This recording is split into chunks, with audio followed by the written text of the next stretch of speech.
ഇപ്പോൾ ശ്രീ സി ചാക്കുണ്ണി കൂടി ചേരുന്നുണ്ട്. അദ്ദേഹം confederation of all India railway users അസോസിയേഷന്റെ ദേശീയ വർക്കിംഗ് ചെയർമാൻ കൂടിയാണ്. ശ്രീ ചാക്കുണ്ണി, ഇപ്പോൾ തന്നെ ഈ മലബാർ മേഖലയിലെ യാത്രാക്ലേശത്തെ സംബന്ധിച്ച് നിരവധിയായ പരാതികൾ ആണ് ഉയരുന്നത്. അതിനിടയിലാണ് ഇപ്പോൾ ഈ പാലക്കാട് ഡിവിഷന്റെ വിഭജനം കൂടി നടക്കുന്നത്. അത് എത്രത്തോളം വലിയ പ്രതിസന്ധിയാണ് സൃഷ്ടിക്കുക? ശ്രീ ചാക്കുണ്ണി,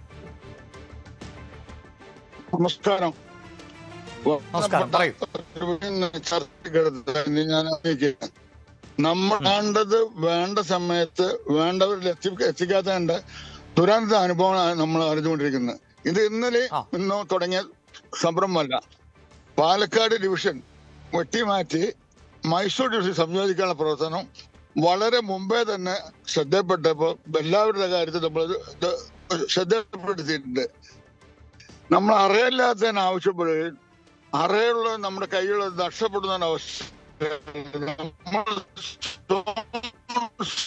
എന്ന് പറയുന്നത്. അതില്ലാത്ത സമയത്ത് ഇപ്പൊ നമുക്ക് ഡിവിഷൻ നഷ്ടപ്പെടുന്ന കാര്യത്തെ പറ്റി നമ്മൾ പറയുന്നുണ്ട്. ഈക്യു കിട്ടണമെങ്കിൽ പാലക്കാട് ഡിവിഷനിൽ എമർജൻസി കോട്ട രോഗികൾക്കോ ക്യാൻസർ രോഗികൾക്കോ അടിയന്തര അത്യാവശ്യക്കാർക്കോ എല്ലാം വേണമെങ്കിൽ നമ്മൾ പാലക്കാട് ഡിവിഷൻ അധികാരം മൈസൂർ ഡിവിഷനിലേക്ക് പോവുക ചെയ്യുന്നത്. അത് മാത്രമല്ല, പിറ്റ് ലൈൻ മാത്രമേ പാലക്കാട് ഡിവിഷനിലുള്ളൂ. അത് മംഗലം ഡിവിഷൻ പിറ്റ് ലൈൻ നഷ്ടപ്പെടുകയാണ് ചെയ്യുന്നത്. തെക്കൻ കേരളത്തില് തിരുവനന്തപുരം ഡിവിഷനിൽ 3 പിറ്റ് ലൈൻ ഉണ്ട്. ഇവിടെ ആകെയുള്ള ഒരു ഏക പിറ്റ് ലൈനാണുള്ളത്. പിന്നെ ഷൊർണൂരിൽ ഒരു പാസഞ്ചർ ട്രെയിനാണ്. ഈ കാര്യത്തിൽ നമുക്ക് പ്രതിഷേധമൊന്നും പറഞ്ഞിട്ട് കാര്യമില്ല. മുൻ അനുഭവങ്ങളിലൊക്കെ തിന്നണ്ടായിരിക്കണം. 632 കിലോമീറ്റർ കട്ട് ചെയ്തിട്ട് സേലം ഡിവിഷൻ രൂപീകരിക്കുമ്പോൾ നമ്മൾ ആവശ്യപ്പെടും ഇല്ല എന്ന് പറയും. പ്രഖ്യാപിച്ചിട്ട് നമ്മൾ തന്നെ അത് സാധാരണ പതിവാണ്. ചർച്ച ചെയ്തിട്ടൊന്നല്ല ഇക്കാര്യങ്ങൾ ചെയ്യാറുള്ളത്.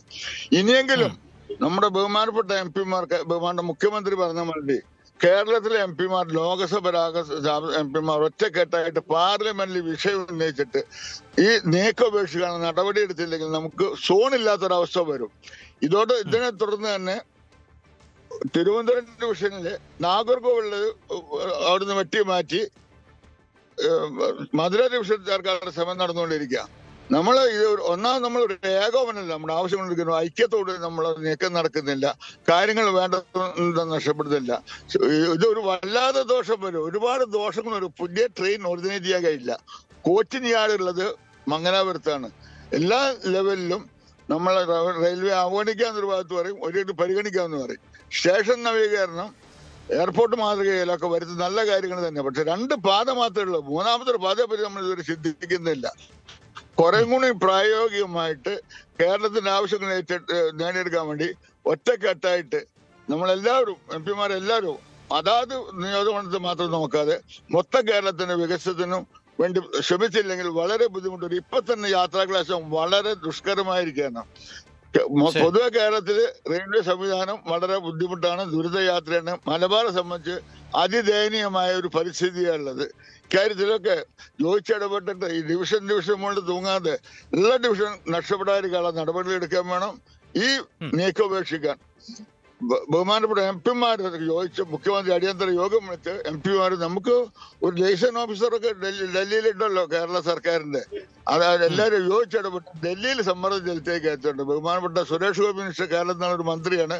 അദ്ദേഹത്തിന്റെ കാര്യത്തിൽ കക്ഷി രാഷ്ട്രീയത്തിന് അതീതമായിട്ട് യോജിച്ച കാര്യത്തിൽ ചെയ്തില്ലെങ്കിൽ കേരളത്തിന്റെ കാര്യം റെയിൽവേയുടെ കാര്യത്തിൽ വളരെയധികം ബുദ്ധിമുട്ടിലാണ്. ഇപ്പോൾ തന്നെ ചിന്തിക്കാൻ പറ്റാത്ത വിഷമങ്ങളാണ് നമ്മൾ അനുഭവിക്കുന്നത്. ആനുകൂല്യങ്ങൾ ഒന്നൊന്നായിട്ട് വെട്ടിക്കുറക്കുന്നു. ഒരു പരിഹാരം നമുക്ക് ഉണ്ടാവുന്നില്ല. ഇതില് അടിയന്തര വിഷയമാണ്. ഇതിന് ഒരിക്കൽ കൂടി ന്യൂസ് ആയിട്ട് ഞാൻ അഭിനന്ദിക്കുകയാണ്. എന്തെങ്കിലും സംശയങ്ങൾ ചോദിച്ചാൽ ഞാൻ പറഞ്ഞു തരാം. തീർച്ചയായും വളരെ നന്ദി ഞങ്ങളോട് പ്രതികരിച്ചതിന് ശ്രീ സി ചാക്കുണ്ണി. കൂടുതൽ വാർത്തകൾക്ക് News 18 Keralam YouTube channel subscribe ചെയ്യുക.